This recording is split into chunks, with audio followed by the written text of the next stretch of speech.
consecutive Christmas #1s have X Factor winners had? The answer is 4.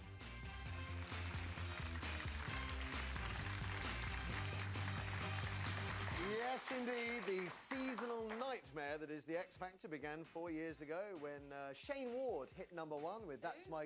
exactly who? No idea. 2006, it was Leona Lewis with A Moment Like This. 2 Christmases ago, some bloke called Leon Jackson with When You Believe. When he's cleaning windows, that's what he'll be doing. And last year, Alexandra Burke and Hallelujah. But who will it be this Christmas? You're watching The Right Stuff with Steve First, Gail Porter and Oz Clark. Oz's new book, Let Me Tell You About Wine, it's called. That's what he's going to be doing on this show in a little while. He's itching to big up some great value, great tasting wines and fizz for Christmas, and he'll answer your questions. What wines go best with what? Is it worth paying more for something special? Maybe a hangover cure or two up his sleeve? Got a question? Give him a call. 0207 173 5555. That's the number. First, though, this internet drive to stop some X Factor no-mark walking off with this year's Christmas #1. What do we think? 600,000 people have pledged online to buy a single called Killing in the Name Of by American punksters Rage Against the Machine from this Sunday, because next week's sales will determine this year's Christmas chart. Don't buy it today, got to wait till Sunday. Sunday, Monday, Tuesday, Wednesday, Thursday, Friday. It's an entirely fan-driven campaign. It has nothing to do with the band. And it seems like an awful lot of people don't want Essex Ollie, Geordie Joe or Airhead Stacey to earn Simon Cowell another shed load of cash.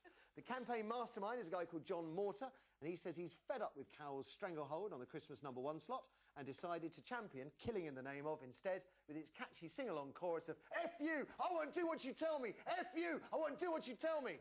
Here's a short clip which thankfully doesn't contain any swearing.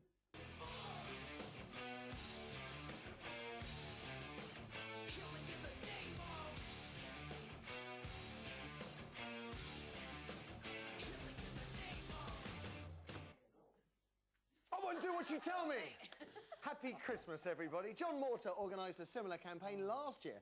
You may remember this. He urged fans to buy Jeff Buckley's version of Hallelujah instead of Alexandra Burke's karaoke version and nearly pulled it off. Buckley came in at #2. Now, Burke sold 576,000 copies of her version, so if history repeats itself and all 600,000 pledgers go on to buy the Rage Against the Machine song, Cowell will have a bloody nose for Christmas. And he's furious! It's a stupid, cynical campaign aimed at me, which is going to spoil the party, he moaned. It's people who enjoy the X Factor as if they're stupid. And your point is, Simon? So, who's up for a bit of Rage Against the Machine, Gail? Yeah, I've joined. Have you? Yeah, I'm Facebook's up, I'm Twittered up, yeah. I'm buying 2. Oh, do you know what? I'm going to buy 5. I'm going to buy 1 every day next week, Monday to Friday.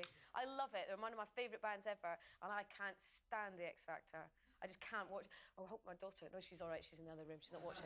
She loves it, bless her. Well, she's 7, you know. Yeah. She'll get out of it by the time she's 8. It's the bright lights. It's true. It is. All kids love it. So, yeah, it's all that. No, I absolutely love the band. Seen them live. They're amazing. Is it cynical? It's not cynical. I think it's great fun.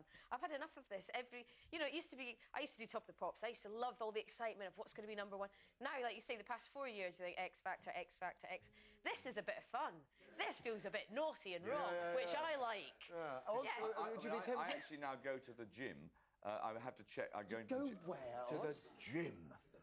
Doing all this stuff, and I go actually now thinking, I hope the X Factor. I have to go at different times to avoid the X Factor. I watched it a few times, and I just thought, I don't care one little bit about anyone in it. So, would you be prepared to spend a couple of pounds on this single? Now, do you know what I would rather do?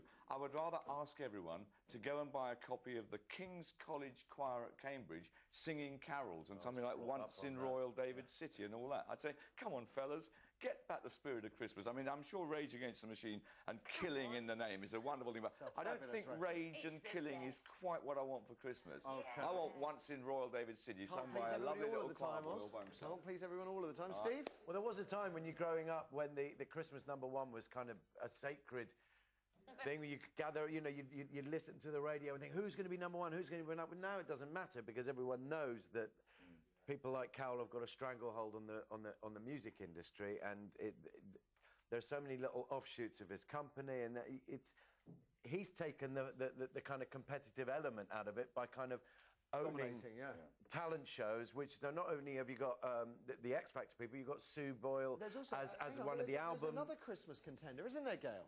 There is? Oh, yeah. Yes, I'm in a a video for Shelter, the homeless charity, and we're doing a... Who wants to have a look? Who wants to have a look? Have you got it? Yeah? Oh, Run the tape. Oh, hey.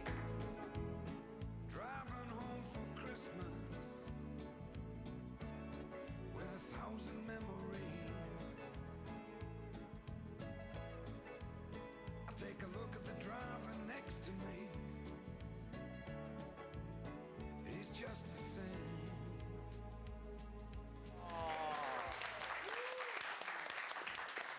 Thanks for that. Nice one. Thanks Now, what very about you much. at home? Who's up for Rage Against the Machine this Christmas, Kirsty? First, I just want to say you look beautiful in that video. You really girl. did, yes. Thanks. What, me the baby? Could you tell the difference?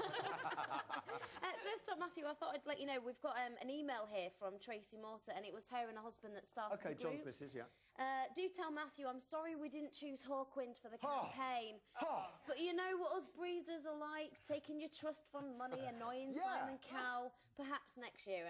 Okay. The best bit for me about all of this madness is the money we have raised for Shelter, on the way to £6 grand now after only a few days. Good for them, good for them. Okay.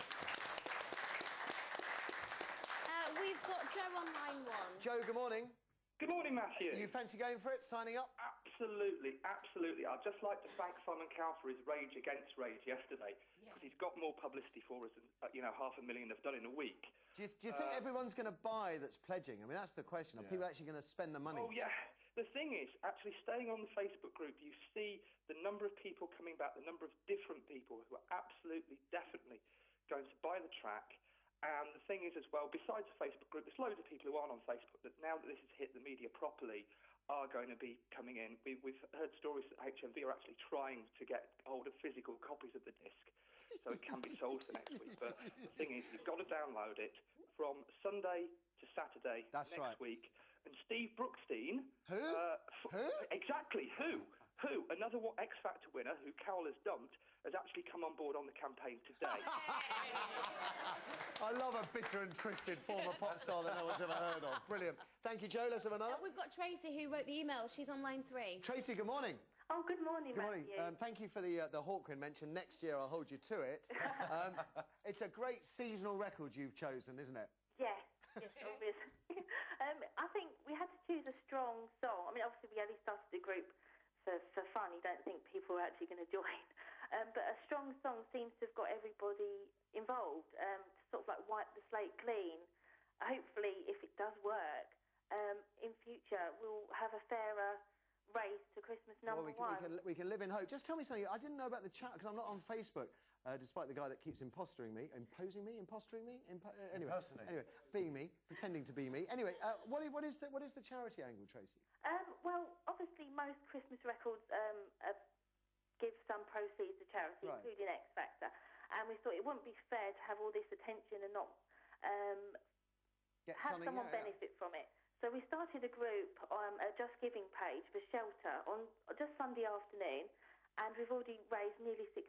Oh, that's brilliant. I mean, it's absolutely brilliant. More power to you, Tracy. The revolution starts here. Yeah, round of applause. Come on, they deserve it. And if you want... So between Tracy's one and our one with the Chris Rea one, they're both going for Shelter, so it's a double whammy. Well done, Tracy. And if you're missing out on your Hawkwind fix, they are in Manchester tonight, Sheffield tomorrow, and I'll be there with them on London Shepherd's Bush Empire on Sunday.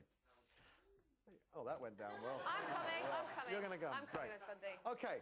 After the break, Oz is going to be taking us through his favourite festive tipples. We got reds, we got whites, we got sparkly stuff too. And don't forget, if you've got a question for Oz, he's only a phone call away. 0207 173